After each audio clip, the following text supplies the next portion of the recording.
Welcome to Beyond Business Barriers, powered by insights, driven by strategy, and yes, assisted by AI.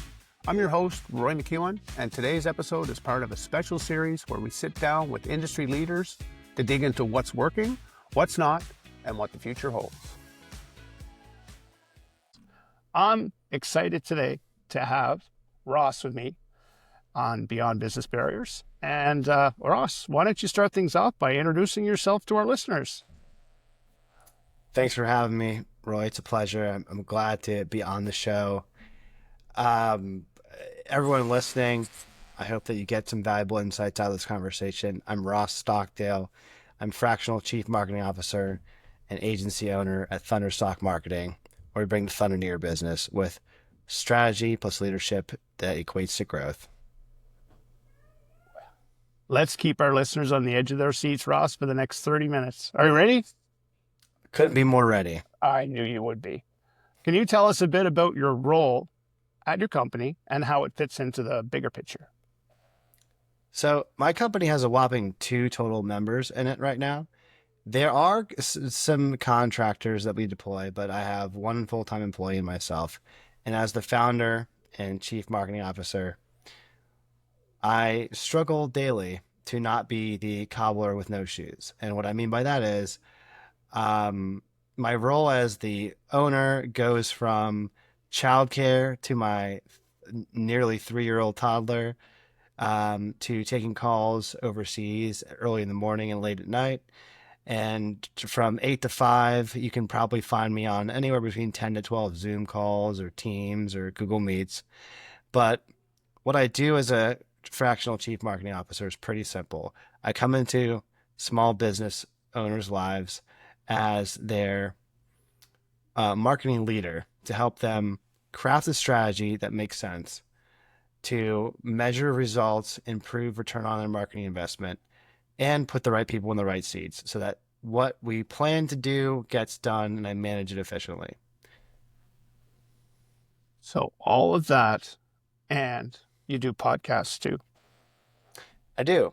I am on my 4th podcast show in my now 8-year just about podcast journey. My first show was called Stocky Talk, play on words. My last name is Stockdale. I am short and stocky, and I was a mixed martial arts fighter. And that show was revolving around the regional scene of MMA. Fell in love with podcasting, didn't know what I was doing. Had funny story. My first episode took about 24 hours of labor to figure out how the heck to even record and do the audio. Turns out the first couple, we didn't even have the microphones synced with the video. I didn't know even at that time that video and audio were 2 separate files. Now, 3 podcasts later from that, I have my own that I own straight up exclusive, no other partners in it. And I've learned a thing or two after 300 podcasts. So 300. So you're telling me if I do 298 more, I should have a wealth of knowledge and what not to do. You'll definitely have a good time. I don't even know if I consider myself to have a wealth of knowledge, but I'm a lot better off than when I started. And the one thing I regret about podcasting is I didn't do more of it. And I took some breaks and I wasn't as consistent. So just stick with it. I plan on it, man. I don't give up easy. And hey, what am I going to do for the next 5 years? This is it. There you go. So let's shift gears a bit, Ross. Now, what major changes or trends are you seeing in your industry right now? There's a couple and they tie back to artificial intelligence. So when I started out, doing Google SEO was enough of a marketing tactic that could transform businesses. In fact, my very first client was a family friend's small business. And my good buddy from school had to drop out of college to work at his family's business. And we had just done SEO. And I'm telling you, bro, I didn't build website. I said, what's SEO? And then 3 to 6 months later, we're in the throes of campaign building and doing optimizations. And the company 3.5x top line revenue went from regional to international. And he got to go back to school and graduated. So the SEO today It's so competitive. It's so niche down. And then you have artificial intelligence, how it ties back. You have ChatGPT and all these other things like Claude with deep research, where people are using Gemini as their search engine and not just defaulting to Google. So organic traffic falls off. Google doesn't let you game it like it used to. It's a completely different game. That's just one example of how AI changes marketing. But I could probably talk to you for 2 hours just in all the ways, but that's one of the most important. Okay, so well, those trends, they impacted your growth strategy, obviously. So did you have to change your business model, or are you currently changing your business model due to that? That's an interesting question. My business model for fractional CMO for my own business has been predicated upon, first and foremost, getting myself out there, omni-channel. So I don't want to be contingent upon just one channel making or breaking it. So many businesses relied on Google with Google Ads and Google search engine optimization, and I've just seen it time and time again. You can't rely on one channel. So the other thing is you can't just rely on digital. And I'm a digital marketing guy. So I do tons of in-person networking. I like you, I do a podcast. The podcast is great because it lets me do content across channel. I don't need to do advertising yet, but I have an affiliate network. Like I said before, social media is really important. I grew my LinkedIn from when I started. I think I had like 900 followers. Now I'm at like 4,200. And it's been, you know, I think in the last 12 months, I 3x my LinkedIn following just from trying to do best practices in that, just one of the channels. But I like the rule of 100. What that means is if you make it a habit, people like to exercise for an hour, hour and a half every day. I like to do business development marketing for my own company for 100 minutes a day. And I find that you learn very quickly, you get better at marketing because you're doing it for yourself. And honestly, for a lot of my clients this year specifically, I just tell them the things that have worked for me. And it turns out some of these strategies and tactics that I use myself as the guinea pig translate to their success as well. Exactly, exactly. Well, when you do it for yourself, you're incentivized to gain more because the reward. But then again, when you share that same information onto others, I think that's even more rewarding. If it works for you and it works for them, you know. Um, Now, zooming in a bit, we can say right now that's working well for you in the business right now. And so, what do you think's been the most frustrating thing for you right now? I know you touched on a few things there, but what's the most frustrating thing right now in your business? Everyone's worried. What frustrates you? I have a great story for you. Everyone's worried that artificial intelligence is going to make everyone lose their job overnight. Well, guess what? As someone who's been using AI for years, I'm talking Jasper AI before ChatGPT was even public and a thing. I spent an hour and a half to 2 hours yesterday trying to have AI with me being stubborn as I am, didn't want to go into Canva or Photoshop and make a graphic. I was like, AI, you're doing it. And for as much as I prompted, and I prompt every day, I could not for the life of me get it to make a one-page marketing flyer. And I'm just like, I could probably, if you were a person, I would grab you by the shoulders and shake you. I'm so frustrated. So Yeah, on one hand, it's great because that just means that the human element is incredibly still. Because if I'm having struggles with it, imagine somebody who's never used it before. So I think that people often fear what they don't understand. And for me, absolutely. I get frustrated by what I understand slightly, but don't have mastery of yet. Or if the tool is not even capable of doing what I want it to do, it's still in a phase where it wants to please you, and it'll tell you it can do it, even if it can't. Well, I had something similar. Yeah, and I think this is what I come up with the reason why. When we sit around and brainstorm, we get a mental picture and we can share that mental picture of what the finished product's going to be. AI can't do that. It can't foresee. It has to have every last detail. And yes, I had 6 different shots of me trying to create some copy around me. And finally, I saved those 6 pictures so that I could use them for entertainment purposes. That was the only thing that come out of my hour and a half. So I can look back at those pictures and go, oh yeah, that's absolutely not what I wanted to achieve. Absolutely. There you So go. yeah. So yeah, no, I don't think we're all going to lose our jobs in the next little while. I don't think we're going to be replaced in the next little while. So now, right now, which metrics, key performance indicators are getting the most attention on your dashboard right now? What's out there for you right now that you just keeps jumping up in front of you? What I tell my clients for KPIs, I try to bespoke tailor specifically to them. I spend 2 weeks worth of research just understanding their business. So every client gets a different answer. For me, it's a lot more simple. 2 years ago, Roy, I did a podcast with a guy who's a business coach, and he reached out to me, and I was like, wow, this is the coolest experience. This is exactly who I want to talk to. He was a part of some major organizations that I really admire.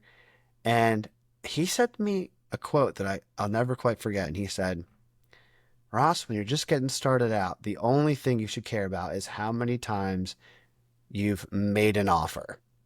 And I'm like, that's really simple. And what he meant by that, and what I've learned from 2 years of measuring myself is, you can make all the best logos and the nicest websites and the most clever social media posts, but if you don't connect with another human being that's interested in hearing what value you bring to the market, and you don't offer them, hey, I'll do X for you for Y in return, you're never going to grow because you don't get enough of a feedback loop on what they like, what they don't like. You don't get to read the temperature.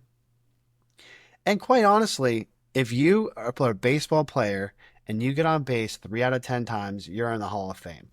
It's kind of similar if you're priced right in marketing, where if you have a 30% close rate on just from first touch to now they're a customer, you're killing it. I think if people have a 50% or higher close rate, that means that one, they're priced too low, or two, they're not talking to nearly enough people and their business is going to be forever stuck. So the more times that I've made an offer of, it could be, hey, would you like to be on my podcast? It could be, may I open the door for you? It doesn't matter.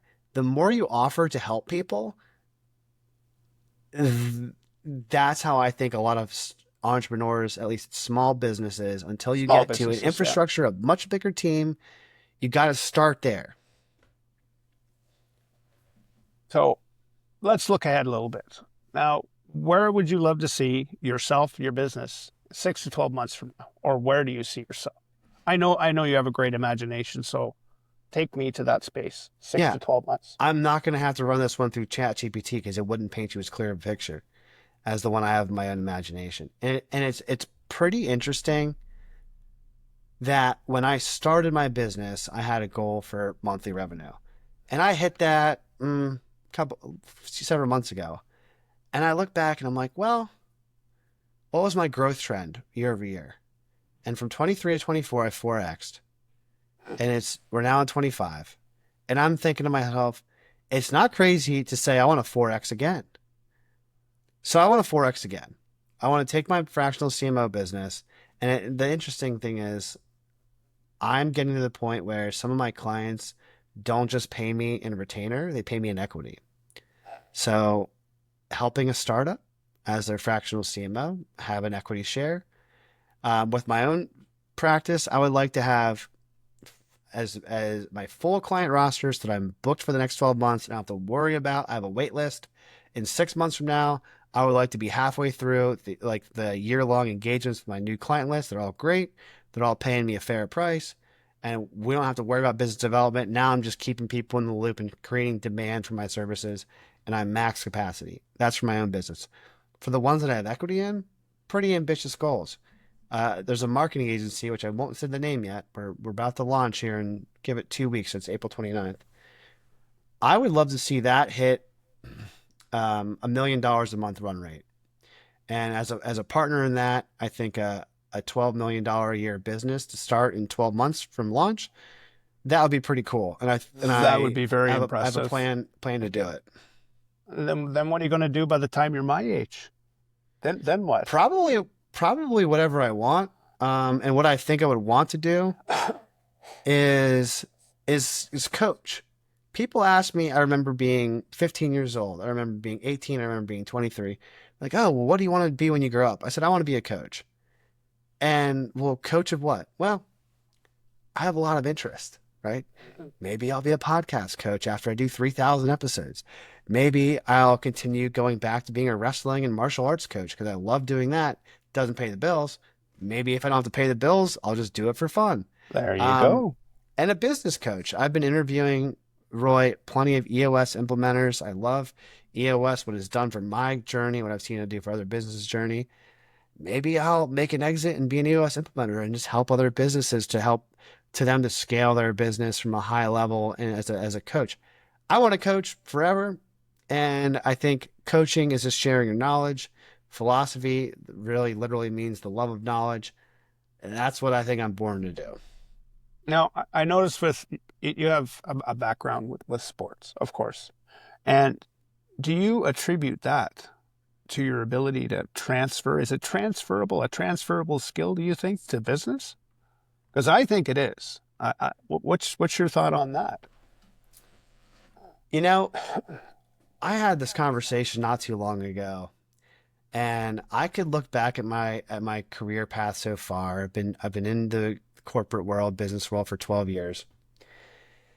And I could say, oh, well, this marketing job taught me this. This leadership and sales position taught me that. This operations, private equity, blah, blah, blah. You know what prepared me the most for entrepreneurship was cage fighting.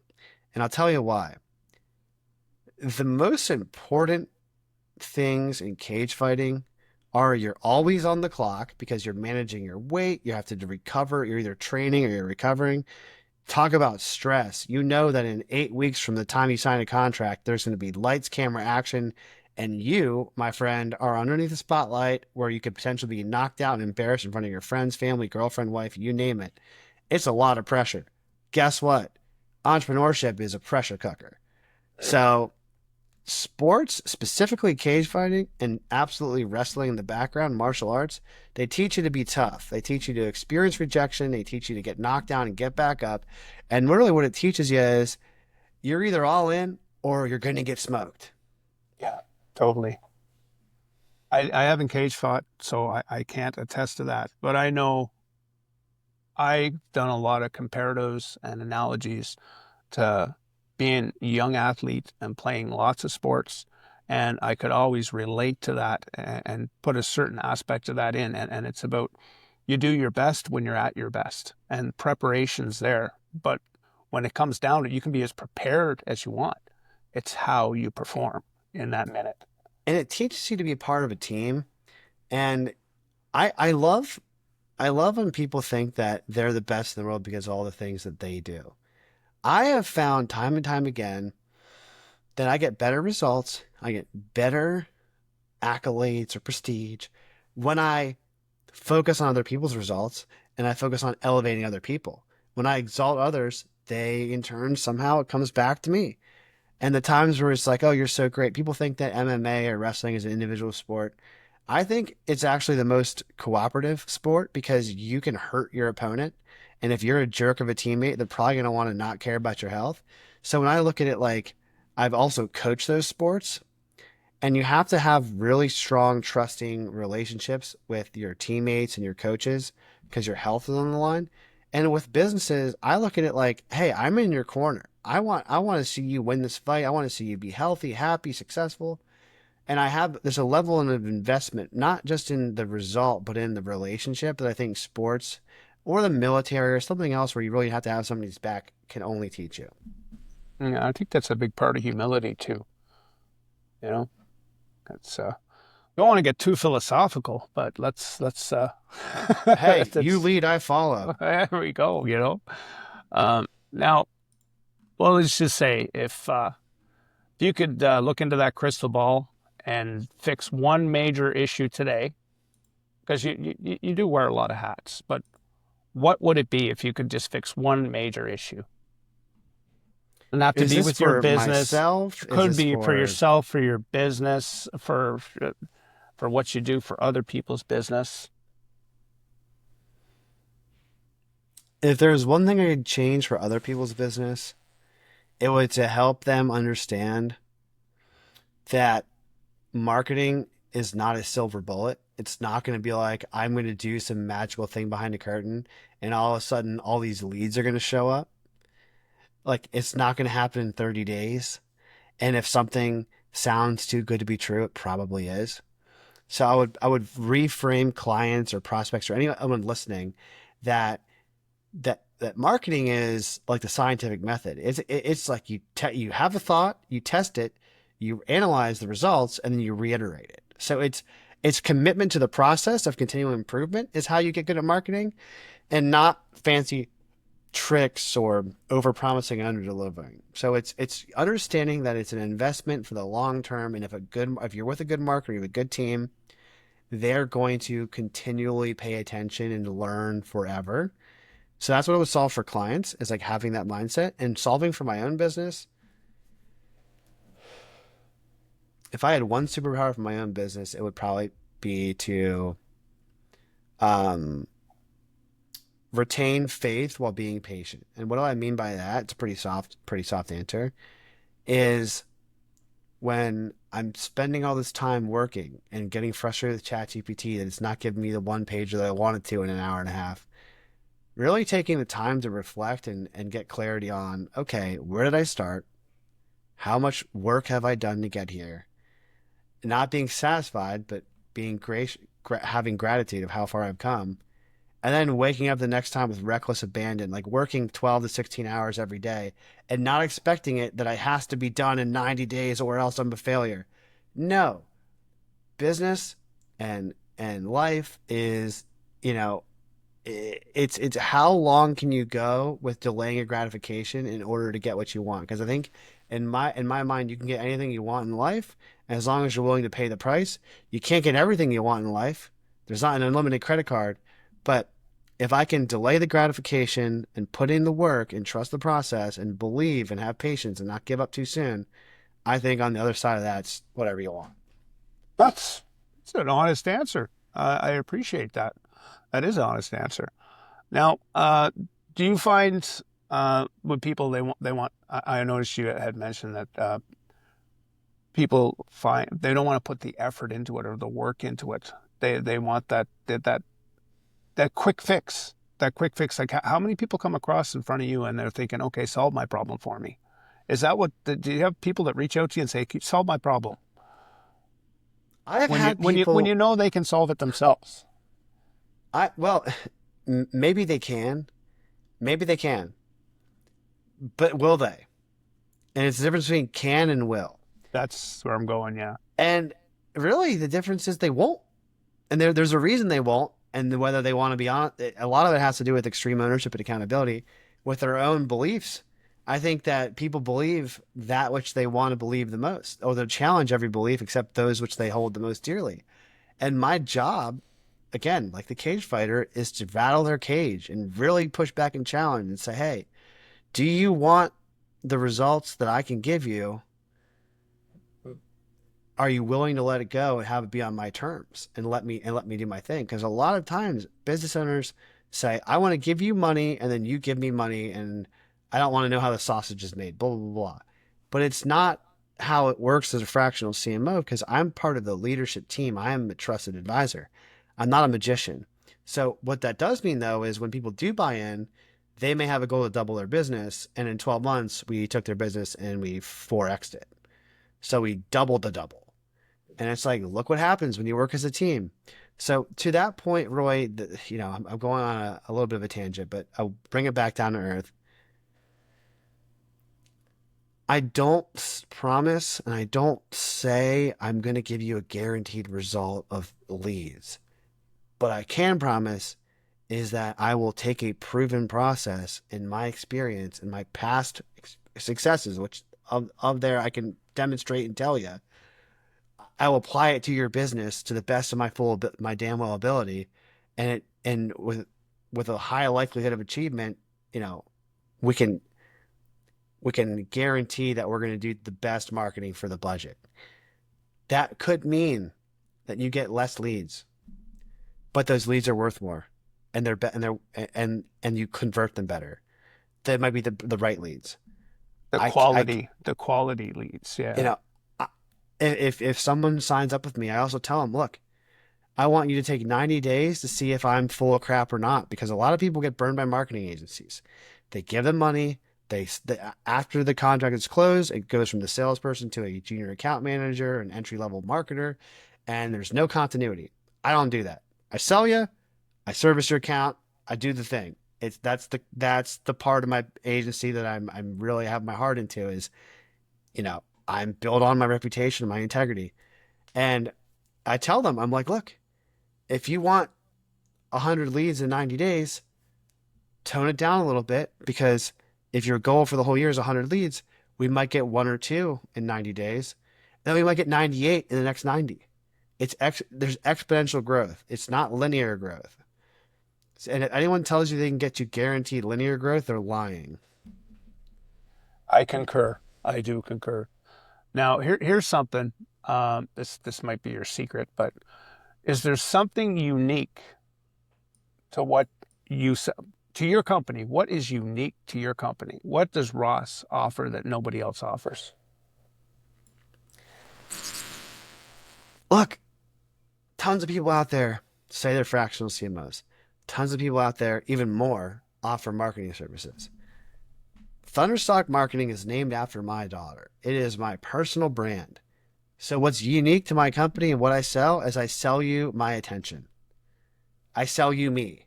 I sell you the stories and the experiences and the feedback and the core values and the activities that I will do for you that have worked time and time again for hundreds of marketing agencies.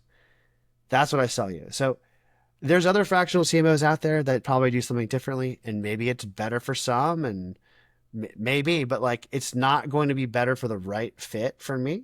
And I'm not the right fit for everybody. But for the right client, I can sell you world-class service, which is access to my time and attention to help you. So I guess if I'm unique, that would be it. But the other thing is, I don't know too many other. There's plenty of fractional CMOs, but are there fractional CMOs that are former mixed martial artists with a philosophy degree that have EOS background, that grew a private equity firm, that ran a marketing agency, that have a real estate background, that have been a CMO before? Period. If I just picked one of those fingers out of like the 9 I just said, it shrinks the pool. So that's how I build my moat. I'm just saying, here's who I am. I can demonstrate who I am with experience. And it just kind of attracts the right type of people over time. The worst thing, on the other hand, is when I try and become someone who I'm not just to land a client. And everyone's guilty of that if they're being honest. And those never work out. The ones where I'm almost telling them no, then they're like, no, we really want you. Then it works out. Yeah, true enough. So you have a profession in versatility. I mean, diversity, a profession. You're a professional divertus. I don't even know what that word is, but hey, I just want to stay alive and thrive. People, you talked about the military before. Rule number 1 of the military is complete the mission. Rule number 2 is you and your buddies should try and survive. Yeah. That's how I approach marketing. In today's day and age, that might be a little bit controversial.